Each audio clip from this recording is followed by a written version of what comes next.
Unfortunately, no time to work on it tonight because I've got to shoot out over to my friend Shay's, jump in his Accord, and then shoot over to my friend Kane's because we are picking up an engine. Pretty exciting. And then we're just going to run it back to my friend Shay's workshop where he's agreed to store it for me for a bit because obviously no room in here. Hopefully it won't be too long until this thing's ready to accept it and then we can run it back and drop it in the bay. Gonna have a quick scoot around it with you guys once it's back at the workshop. Can explain exactly what it's all about. Have a little bit of a poke round before it gets tucked away in a corner for storage for the time being. But yeah, safe to say I'm well excited about today. So I'll see you in a minute. Look what we've got back here.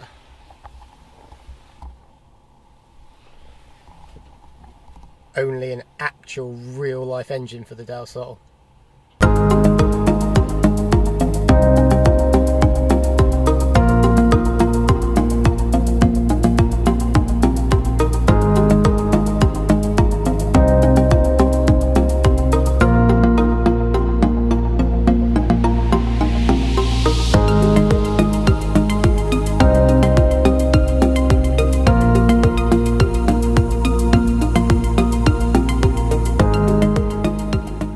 So if you thought paint was exciting, get your eyes onto this. Thanks to Kane for selling me this engine, which he spent a lot of time piecing together. Basic spec is B18C4 bottom end, but with B18C crank and con rods.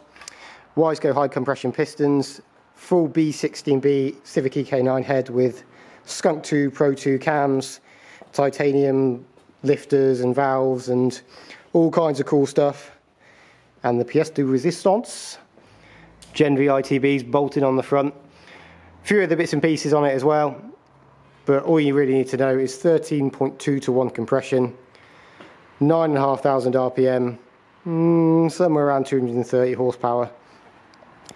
Considering how the car was with 160 horsepower, with this and the cage and all the other gubbins, it should be fairly potent. And thanks again to this man. Hi guys. And his long silver machine for helping me pick it up.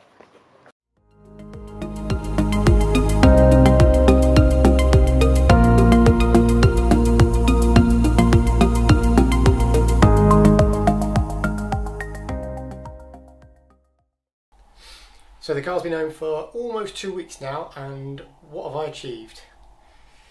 Well, truth be told, not a great deal, to be honest with you. First thing I set out to do was to fit the braided brake lines through the car and in the engine bay. I'd already kind of mapped out where they were going in the bay, not so much inside, but as hopefully we'll see on a video now, I kind of managed to route it, hopefully, through the recesses in the back of the inner floor and straight through into the rear wheel arches. So with any of that, once all the carpets and whatnot are back in, you shouldn't actually see any of the lines at all, which would be nice. Was a little bit of an effort doing it that way.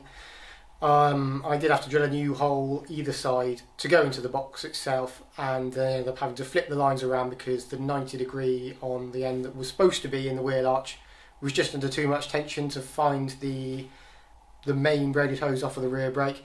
So yeah, like I say, I had to flip them around, put the 90 on the other side, so it's not quite the most convenient route, shall we say, but it does work. Well, hopefully it'll work. I don't see any reason why it won't. Halfway through doing it though, my riv nut tool decided it didn't want to work anymore. Stripped the threads completely off of the die or whatever you call it that goes into the riv nut tool itself. No idea how I managed to strip the threads off of that and not out of the riv nut, but there you go. That's what you get for buying cheap Chinese stuff. And then I ordered this new Sealy bad boy off of Amazon. It was supposed to be next day prime, but it took a couple of days to come in, so I lost a bit of time there. Really, really good though.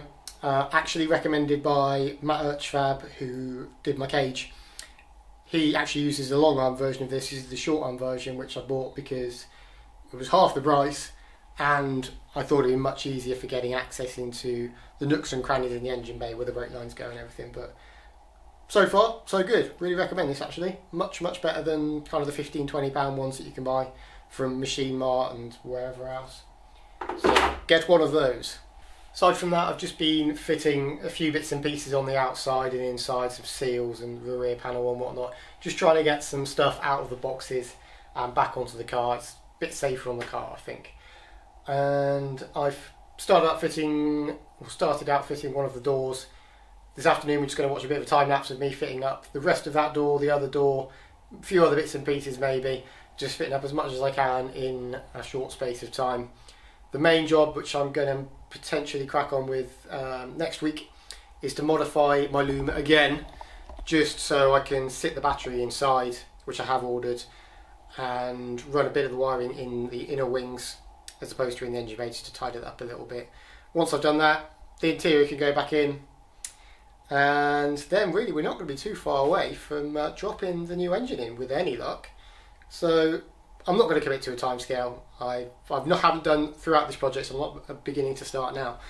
But I don't think it's going to be as long as I perhaps anticipated it would be to fit it all back together. Fingers crossed.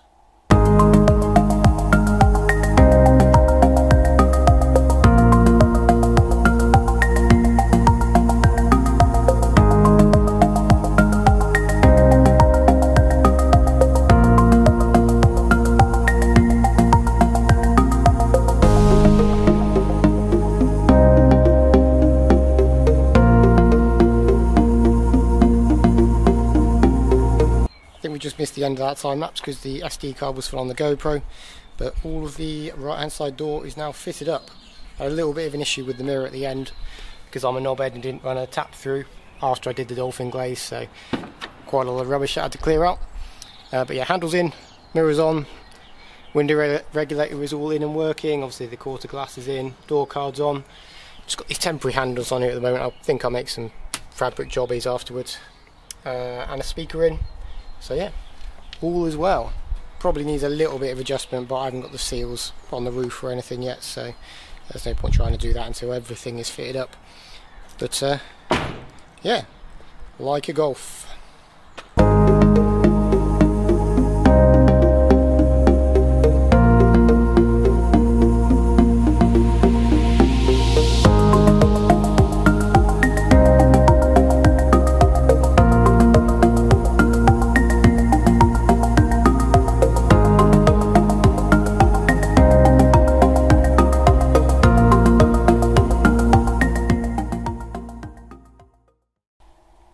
That time lapse probably gave you a good indication of just how cramped it is in this garage and how much of a struggle it is. Obviously I had to bring it in because it got too dark outside to see what I was doing, so I just had to finish off the last few bits and pieces in the garage, bent over, origamiing myself. Just give you a bit of a look, see what's going on.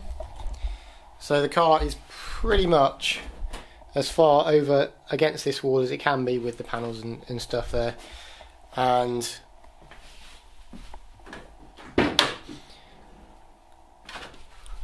that is as much movement as we can get on the door, so I'm not working with too much space.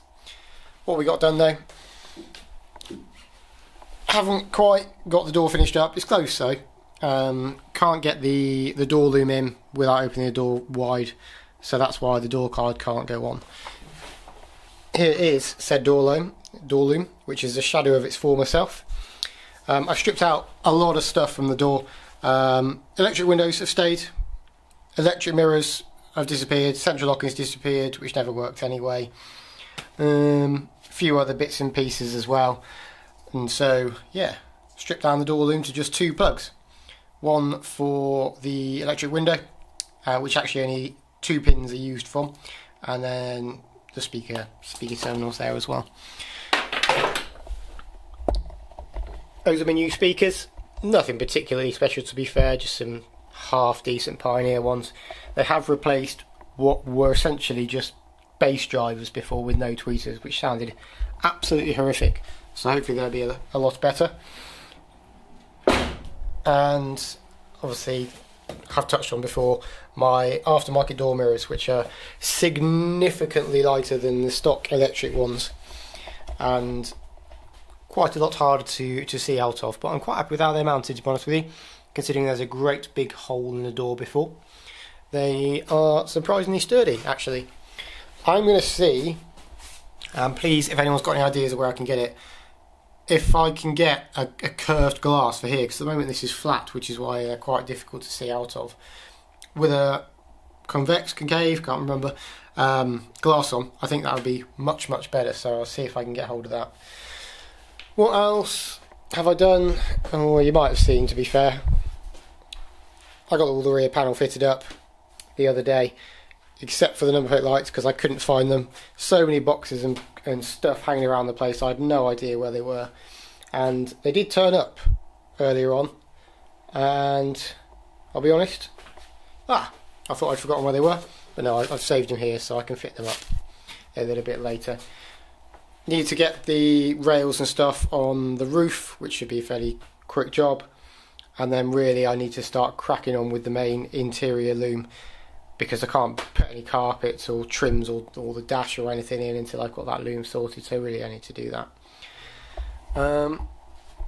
I think, to be honest, this is probably going to be it for this vlog. I think that's enough content, so I'll probably get out here, maybe not tomorrow. Tomorrow's Sunday. I'm going to need to do a little bit of work on the Accord, so I don't think I'll have any time to work on this thing. But over the following few evenings, clock's actually changed tomorrow, so should get a lot more time outside pushing it in and out, which will be much better. So hopefully this coming week I'll crack on and get a fair amount done. So that will be shown on the next vlog. Thanks for watching this one. I'll see you on that one. Bye.